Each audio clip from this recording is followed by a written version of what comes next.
اس وقت اسلامی ممالک کے درمیان ایک پل کا کردار ادا کر رہا ہے، اور ایسا پل پاکستان بنائے گا جس کے راہ ہر مسلمان ملک کے اندر جاتی ہوگی، جس کی سرحد ہر مسلمان کے ملک کے ساتھ ملتی ہوگی۔ اور اس کے نتیجے میں آج ہم نے جنرل صاحب کی اس بات کو محسوس کیا، اور کب محسوس کیا؟ جب مشکل ترین حالات کے اندر جنگ جاری تھی، بم برس رہے تھے، لاشیں اٹھ رہی تھیں، ایران کے اوپر تابڑ توڑ حملے ہو رہے تھے، اور ایران تشکر پاکستان کا نعرہ لگا رہا تھا، ایران پاکستان کا شکریہ ادا کر رہا تھا۔ اور اس نعرے کا ایک پیغام ہے، اس نعرے میں ایک وزن ہے، ایک بات ہے، اور یہ نعرہ سمجھا رہا ہے کہ اس مشکل کی گھڑی میں اگر کوئی ہمارے ساتھ کھڑا ہے تو وہ پاکستان ہے۔ اور ایران والوں نے واضح کیا کہ جس طرح سب سے پہلے وجود پاکستان کو ہم نے تسلیم کیا تھا، اسی طرح سب سے پہلے میدان عمل میں پاکستان ہمارے ساتھ کھڑا ہے۔ مجھے جنرل سید عاصم منیر صاحب کا یہ جملہ کمال لگا۔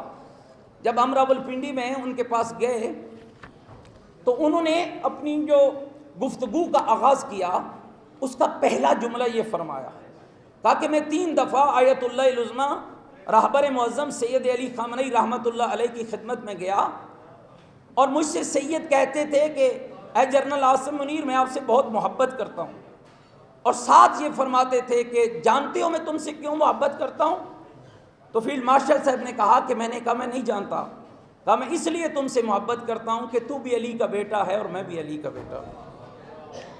اور بھی بڑی آپ کی خدمت میں عرض کروں کہ جب ابنائے ہر جہاں ہر طرف جہاز کھڑے ہیں، بند ہیں، وہاں پاکستان کا راستہ کھلا ہے، یہ پاکستان اور ایران کی محبت کی دلیل نہیں تو اور کیا ہے؟ یہ پاکستان اور ایران کی قربت کی دلیل نہیں تو اور کیا ہے؟ سب سے پہلے جس شخصیت نے پاکستان کا شکریہ ادا کیا وہ شہید راہ حق حضرت آیت اللہ العظمیٰ سید علی خامنئی تھے۔ اسی طرح ایران کے دوسرے لیڈروں نے بھی مختلف اوقات میں بھائی کہہ کر پاکستان کو خطاب کیا، اور پاکستانی افواج جن کا ہمیں شکر گزار ہونا چاہیے۔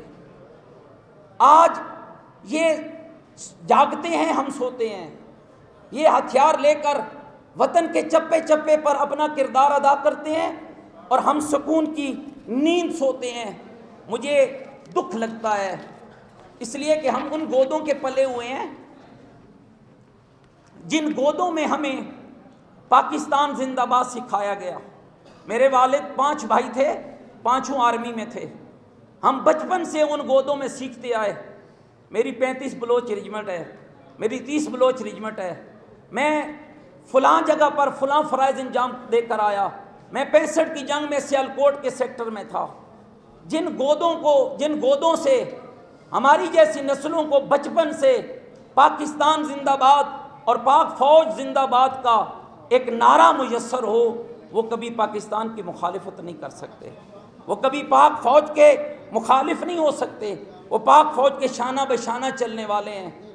میں آخر میں فقط اس جانب آپ سب کی توجہ مبذول کرانا چاہتا ہوں جو اس وقت ایک غلیظ قسم کا پروپیگنڈا ہمارے سپہ سالار field marshal general Asim Munir صاحب کے خلاف ہو رہا ہے۔ میں اس میٹنگ کے اندر موجود تھا، میں اس کا چشمدید گواہ ہوں۔ جب فیلڈ مارشل تشریف لائے، ایک کے کرسی پر جا کر انہوں نے ایک ایک عالم دین کو مصافحہ کیا، ایک ایک بندے کا حال پوچھا، اور اس کے بعد انہی لفظوں سے جن کو میں بیان کر گیا، ان لفظوں سے انہوں نے اپنی گفتگو کا آغاز کیا کہ اسلام کا ہیرو، اسلام کی ایک عظیم شخصیت کا نام سید علی خامنئی ہے، اور فرمایا کہ جب میں ان کے پاس جاتا تھا تو وہ مجھے یہ کہہ کر گلے لگاتے تھے کہ تیرا میرا ایک رشتہ یہ ہے کہ تو بھی علی کا بیٹا ہے اور میں بھی علی کا بیٹا ہوں۔ ہماری ضرورت پڑی تو ہم اسی لباس کے ساتھ وطن کی محبت کے لیے اور وطن کی حفاظت کے لیے سرحدوں پر نظر آئیں گے، اور انشاءاللہ دنیا کو بتائیں گے کہ یہ وطن ہمارا ہے۔ تمہارے پروپیگنڈے، تمہاری باتیں اور تمہاری زبانیں ہمارے اتحاد اور ہمارے نوجوانوں کے اندر افتراق پیدا نہیں کر سکتی۔ اللہ رب العزت سے دعا کرتا ہوں کہ اللہ وطن عزیز پاکستان اس کی سرحدوں کو سلامت رکھے، وطن کے سالار کی حفاظت فرمائے، اللہ ہماری پاک فوج کی حفاظت فرمائے، اور وطن کے ان جوانوں کو خراج تحسین پیش کرتا ہوں۔